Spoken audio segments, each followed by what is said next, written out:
ಇದು the voice of Madiga news channel. ನಿಮ್ಮಿಂದ ನಿಮಗಾಗಿ ನಿಮಗೋಸ್ಕರ. ಒಳ ಮೀಸಲಾತಿ ಬಗ್ಗೆ ಇನ್ನೂ ಸ್ಪಷ್ಟತೆ ಸಿಗ್ತಾ ಇಲ್ಲ. ಕ್ಯಾಬಿನೆಟ್ ಇದೆ, ಕ್ಯಾಬಿನೆಟ್ ಅಲ್ಲಿ ಏನಾದ್ರೂ ಒಂದು ಕನ್ಫ್ಯೂಷನ್ ಸಿಗುತ್ತೆ, ಇದಕ್ಕೆ ಪರಿಹಾರ ಸಿಗುತ್ತೆ ನಿಮಗೆ ಅನ್ಸುತ್ತಾ? ಯಾಕಂದ್ರೆ ಬೇರೆ ಬೇರೆ ಕಮ್ಯುನಿಟಿ ಅವರು ಹೋರಾಡ್ತಿದ್ದಾರೆ, ಇದು ಸರಿ ಇಲ್ಲ, ರೋಸ್ಟರ್ ಪದ್ಧತಿಯಲ್ಲಿ ತಪ್ಪಿದೆ ಅಂತ ಹೋರಾಟ ಮಾಡ್ತಾ ಇದ್ದಾರೆ. ಕೊಲಂಬೋ ಕಮ್ಯುನಿಟಿಗಳು ಹೋರಾಟ ಮಾಡಿದ್ರು, ನಿನ್ನೆ ರೈಟ್ ಕಮ್ಯುನಿಟಿ ಅವರು ದೊಡ್ಡ ಹೋರಾಟ ಮಾಡಿದ್ದಾರೆ ಸರ್. ಈಗ ಕಾಂಗ್ರೆಸ್ ಪಾರ್ಟಿ, ಕಾಂಗ್ರೆಸ್ ನೇತೃತ್ವದ ಸರ್ಕಾರ ಈಗಾಗಲೇ ಒಳ ಮೀಸಲಾತಿಯನ್ನ ಜಾರಿ ತಂದಿದೆ. ಎರಡು ಸದನದಲ್ಲೂ ಕೂಡ ಒಳ ಮೀಸಲಾತಿಯ ಬಿಲ್ಲು ಪಾಸ್ ಆಗಿದೆ. ಗೌರವಾನ್ವಿತ ರಾಜ್ಯಪಾಲರು ಅದಕ್ಕೆ ಅಂಕಿತ ಹಾಕಿದ್ದಾರೆ. ಈಗಾಗಲೇ ಏನು ಒಳ ಮೀಸಲಾತಿಯಲ್ಲಿ ಮಾದೇವರಿಗೆ 6% ರಿಸರ್ವೇಷನ್ನು, 17% ಇದ್ದಾಗ ಮಾದೇವರಿಗೆ 6%, ಆಮೇಲೆ ಬಲಗೈನವರಿಗೆ 6%, ಉಳಿದಂತೆ 5% ಕೊರ್ಚ, ಕೊರ್ಮ, ಬೋವಿ, ಲಂಬಾಣಿ ಈ ಸಮುದಾಯಕ್ಕೆ ಹಂಚಿಕೆ ಮಾಡಿದ್ದಾರೆ. ಆ ಹಂಚಿಕೆಯಂತೆ ಉದ್ಯೋಗದಲ್ಲಿ, ಶಿಕ್ಷಣದಲ್ಲಿ ಒಳ ಮೀಸಲಾತಿ ಕೊಡ್ತಾ ಇದ್ದಾರೆ. ಈಗ ಒಳ ಮೀಸಲಾತಿ ಈಗಾಗಲೇ ಶಿಕ್ಷಣದಲ್ಲಿ ಜಾರಿಯಾಗಿದೆ. ಈಗಾಗಲೇ ನಮ್ಮ ಹುಡುಗರು, ವಿದ್ಯಾರ್ಥಿಗಳು PG ಸೀಟ್ಗಳು, MD, MS ಮತ್ತಿತರ ಶಿಕ್ಷಣಕ್ಕೆ ಸಂಬಂಧಪಟ್ಟಂತ ಎಲ್ಲ ಸೀಟ್ಗಳನ್ನು ಕೂಡ ಒಳ ಮೀಸಲಾತಿ ಅನ್ವಯ ಪಡಿತಾ ಇದ್ದಾರೆ. ಈಗಾಗಲೇ ಅನುಷ್ಠಾನ ಆಗಿಬಿಟ್ಟಿದೆ. ಒಳ್ಳೊಳ್ಳೆ ಸೀಟ್ಗಳು ನಮ್ಮಲ್ಲಿ ಸಿಕ್ಕಿದೆ. ಮಾದಿಗರಿಗೆ ಎಂದೂ ಕೂಡ ಸಿಕ್ಕಿರಲಿಲ್ಲ. PG ಸೀಟ್ಗಳು, MD, MS ಸೀಟ್ಗಳಿದಾವಲ್ಲ, ಆ ಸೀಟ್ಗಳೇ ನಮಗೆ ಗಗನ ಕುಸುಮವಾಗಿತ್ತು. ಈ ಒಳ ಮೀಸಲಾತಿ ಅನುಷ್ಠಾನ ಆದ್ಮೇಲೆ ಈಗ ನಮ್ಮಲ್ಲಿ ಸಿಕ್ಕಿದೆ, ಎಲ್ಲಾ ಜಾತಿಯವರಿಗೆ ಸಿಕ್ಕಿದೆ. ರೇಷು ಪ್ರಕಾರ ಅವ್ರಿಗೆ 6, ನಮಗೆ 6, ಅವ್ರಿಗೆ 5. ಇದರಿಂದ ಏನಾಗಿದೆ, ಇಲ್ಲೇನಾಯ್ತಂದ್ರೆ 56%ಗೆ ಮಾಡಿದ್ರು. 17% SCಗಳಿಗೆ ರಿಸರ್ವೇಷನ್ ಇತ್ತು. ಈಗ SCಗಳಿಗೆ 17% ಮಾಡಕ್ ಬರಲ್ಲ, 15ರಲ್ಲೇ ಮಾಡ್ಕೋಬೇಕು ಅಂತಂದೇಳಿ ಕೋರ್ಟಿನಲ್ಲಿ ಏನೋ ಇವ್ರು ಅಫಿಡವಿಟ್ ಹಾಕಿ ತೆಗೆದುಕೊಂಡಿದ್ದಾರೆ. 15ಕ್ಕೆ ಮಾಡಿ, 17 ಇದ್ದಾಗ 6 ಕೊಟ್ರಿ. ಆ ರೇಷು ಪ್ರಕಾರ ಯಾರಿಗಾರ ಒಂದೊಂದು ಕಡಿಮೆ ಮಾಡಿ ಹಂಚಿಕೆ ಮಾಡಿ. 5 ನಿಮಿಷದ ಕೆಲಸ ಅಷ್ಟೇನೆ. ಅದನ್ನ ಏನು ದಿನಗಂಟ್ಲೆ ಹೇಳಿ ಅದು ಅವ್ರು ಬಂದು ಬೇಡ ಅನ್ನೋದು, ಅವ್ರು ಕಿಲ್ಗೂ ಬೇಡ ಅಂತಾರೆ. ಯಾರು ಹೇಳು, ಬೇರೆ ಜಾತಿಯವರು ನಾವು 35-40 ವರ್ಷಗಳಿಂದ ನಮಗೆ ಅನ್ಯಾಯ ಆಗಿದೆ, ನಮಗೆ ಮೀಸಲಾತಿ ಸಿಗ್ತಾ ಇಲ್ಲ, ಇಲ್ಲಿ ಪ್ರಬಲರಿದ್ದಾರೆ, ಅವ್ರ ಜೊತೆ ನಾವು ಸ್ಪರ್ಧೆ ಮಾಡಕ್ಕಾಗಲ್ಲ, ಪ್ರತ್ಯೇಕವಾಗಿ ನಮಗೆ ಮೀಸಲಾತಿ ಕೊಡಿ ಅಂತೇಳಿ ಹೋರಾಟ ಮಾಡಿ ನಾವು ತೆಗೆದುಕೊಂಡಿದ್ದೀವಿ. ಈಗ ಸರ್ಕಾರ ನಮಗೆ 6% ಕೊಟ್ಟಿದೆ. ಸದಾಶಿವ ಆಯೋಗನೂ 6% ಹೇಳ್ತು, ನಾಗಮೋಹನ್ ದಾಸು ಕೂಡ 6% ಆಯ್ತು. ಬಿಜೆಪಿ ಸರ್ಕಾರವೇ 6% ಮಾದಿಗರಿಗೆ ಕೊಟ್ಟರು.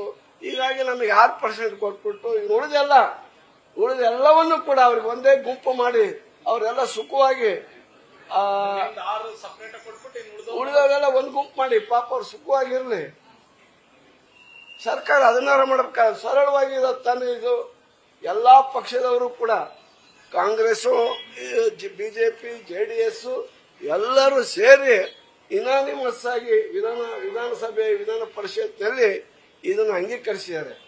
ಆಮೇಲೆ ಎಲ್ಲಾ ಆಯೋಗಗಳು ಕೂಡ ಮಾದಿಗರು ಅತ್ಯಂತ ದುರ್ಬಲರು, ಶೋಷಣೆಗೆ ಒಳಗಾಗಿರ್ತಕ್ಕಂಥವ್ರು, ಅವಕಾಶ ವಂಚಿತರು, ಇವರು ಎಲ್ಲಾ ಕ್ಷೇತ್ರದಲ್ಲೂ ಕೂಡ ಅತ್ಯಂತ ಕಡು ಬಡವರು, ಹಿಂದುಳಿದಿದ್ದಾರೆ.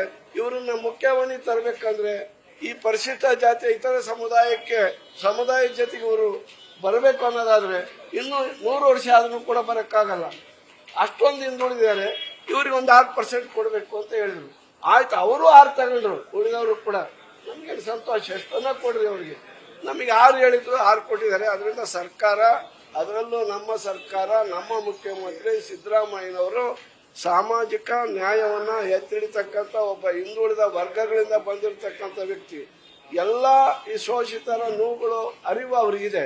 ಅದರಿಂದ ಯಾರ ಒತ್ತಡಕ್ಕೂ ಕೂಡ ಮಣಿಯದೆ ಈಗೇನು ಸರ್ಕಾರ, ಪಕ್ಷ ಒಂದು ನಿಲುವು, ಒಳ ಮೀಸಲಾತಿನ ನಾವು ಅನುಷ್ಠಾನಕ್ಕೆ ತರ್ತೀವಿ ಅಂತಕ್ಕಂಥದ್ದು ಏನು ಅಚಲವಾಗಿ ನೀವು ಹೇಳಿದ್ದೀರಿ, ಅದು ಕೂಡ 5 ಗ್ಯಾರಂಟಿಯಲ್ಲಿ ಇದು ಒಂದು 6ನೇ ಗ್ಯಾರಂಟಿ.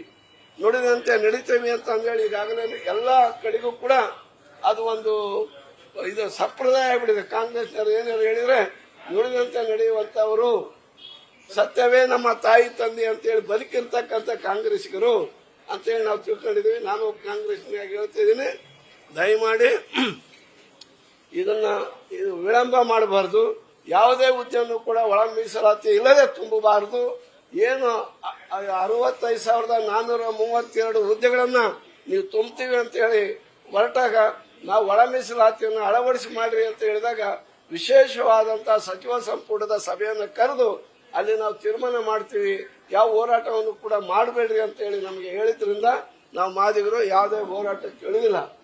ಅದರಿಂದ ಕೂಡಲೇ ನಮ್ಮ ಮುಖ್ಯಮಂತ್ರಿಗಳು ಅದನ್ನು ಅನುಷ್ಠಾನಕ್ಕೆ ತಂದು ಈ ಬಡಪಾಯಿ ಮಾದಿಗರ ರಕ್ಷಣೆಗೆ ಅವರ ಕಣ್ಣೀರನ್ನು ಒರೆಸುವಂತ ಹೃದಯವಂತಿಕೆಯನ್ನ, ತಾಯಿ ಹೃದಯವನ್ನ ತೋರಿಸಬೇಕು ಅಂತ ಹೇಳಿ ನಾನು ಮುಖ್ಯಮಂತ್ರಿಗಳಲ್ಲಿ ಮತ್ತು ಅವರ ಸಚಿವ ಸಂಪುಟದ ಎಲ್ಲ ಸದಸ್ಯರಲ್ಲಿ ನಾನು ಮನವಿ ಮಾಡ್ತೀನಿ.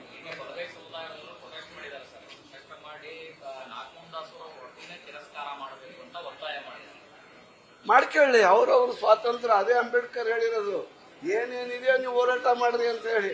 ನಾವು ಅದನ್ನ ಹೇಳ್ತೇವೆ. ಅಂಬೇಡ್ಕರ್ ಹೇಳಿರೋದೇನು, ಶೋಷಿತ ಸಮುದಾಯರಿಗೆ ರಕ್ಷಣೆ ಕೊಡುವಂತಂದು ಹೇಳಿ. ಗೊತ್ತಾಯ್ತಾ? ಅವ್ರವ್ರು ಹೋರಾಟ ಮಾಡ್ಕೊಳ್ಳಿ. ಅವ್ರ ಹೋರಾಟವನ್ನು ಯಾವುದೇ ನಾವು ಟೀಕೆ ಮಾಡಕ್ ಹೋಗಲ್ಲ, ಏನಿಲ್ಲ. ನಮಗೆ ಬೇಕು, ಅವ್ರಿಗೆ ಬೇಡ ಅಂದ್ರೆ ಬಿಡು, ಬೇಕಾದ್ರೆ ಕೊಡು. ಹಸಿದವನಿಗೆ ಅನ್ನ ಕೊಡು, ಹೊಟ್ಟೆ ತುಂಬಿದವನಿಗೆ ಎಲ್ಲ ಒಂದತ್ರ ಒಂದ್ ತಟ್ಟೆಯಲ್ಲಿ ಇಡು, ಅಷ್ಟೇನೆ, ಸಿಂಪಲ್. ಅಲ್ಲ ರೀ, ರೋಸ್ಟ್ ಅಲ್ಲ, ಅನ್ಯಾಯ ಆಗುತ್ತೆ ಅಂದ್ರೆ ಅದಕ್ಕೊಂದು ಕುಂತ್ಕೊಂಡು ಮಾತಾಡೋಣ. ಫಸ್ಟ್ ಇದನ್ನ ಮಾಡಿ, ರೇಷಿಯೋನ ಫಿಕ್ಸ್ ಮಾಡಿ ಉದ್ಯೋಗ ತುಂಬಕ್ ಬಿಡಿ. ಅದ್ರಲ್ಲಿ ಇದೇನು ಆಗಲ್ಲ. ಬಲ್ಕ್ ಹುದ್ದೆಗಳಿದ್ದಾಗ ಎಲ್ಲರಿಗೂ ಸಮಾನವಾಗಿ ಸಿಗುತ್ತೆ. 200 ಪೋಸ್ಟ್ ಇದ್ದರೆ 15 ಬರುತ್ತೆ. ನಮಗೆ 6 ಫಿಕ್ಸ್ ಮಾಡಿದ್ವಿ ಅಂದ್ರೆ ನೋಡಿದವರಿಗೆ ಅವ್ರಿಗೆ ಎಷ್ಟು ಹಚ್ಚಿದೆ ಅವ್ರಿಗೆ ಹೋಗಿದೆ, ಏನಿಲ್ಲ. ಅದೇನೋ ಯೂನಿವರ್ಸಿಟಿಯಲ್ಲಿ 1 ಹುದ್ದೆಗಳು ಬಂದಿ ಅಂದ್ರೆ ಗುಂಪು ಅಂತ ಹೇಳಿ ಇವ್ರಿಗೆ ಬರುತ್ತೆ ಅಂತಂದು ಹೇಳ್ತಾ ಇದಾರೆ. ಅದೇನಾದ್ರೂ ನಮಗೆ ಭಾರಿ ಲಾಭ ಆಗ್ತದೆ ಅನ್ನೋದಾದ್ರೆ, ಅವ್ರ ಮೇಲೆ ಅವ್ರಿಗೆ ಅನ್ಯಾಯ ಆಗ್ತದೆ ಅನ್ನೋದಾದ್ರೆ ನಾವು ಅನ್ಯಾಯ ಮಾಡಕ್ ಬಿಡಲ್ಲ. ಅವ್ರಿಗೂ ನ್ಯಾಯ ಕೊಡಿ, ನಮಗೆ ನ್ಯಾಯ ಕೊಡಿ ಅಂತ ಹೇಳುವಂತ ನ್ಯಾಯವಂತರು ನಾವು ಮಾದಿಗರು. ದ ವಾಯ್ಸ್ ಆಫ್ ಮಾದಿಗ, ನಿಮ್ಮಿಂದ ನಿಮಗಾಗಿ, ಸತ್ಯದ ಪರವಾಗಿ, ಸಮಾನತೆಯ ಹಾದಿಯಲ್ಲಿ.